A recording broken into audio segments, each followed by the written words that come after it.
Hello, this is Jason with Coval Technologies. I'm here in the Coval lab in Houston, Texas to go over the replacement parts for our SP12 3-gallon pump sprayer. The first one I have is our wand kit, so this is SPWK1. This is a full wand replacement for the sprayer. It has the brass rod, the handle, the 45-degree elbow, as well as the black all-purpose full cone tip that comes with the sprayer.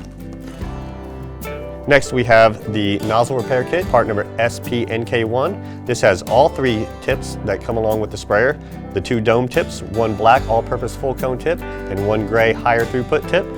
The spinner plates that go with those dome tips, your seals, your red fan tip, your screw cap, and of course your filter basket right there. By the way, both of these wand kits work with our SP12 3-gallon sprayer as well as our SP high volume pump sprayer. Lastly, we have our seal repair kit. So this is SPRK1, and this has every seal that is needed for the 3-gallon sprayer, which includes the seals for the nozzles, the seals for the wand, and every other part of the sprayer. That's all I've got for you today. Happy spraying.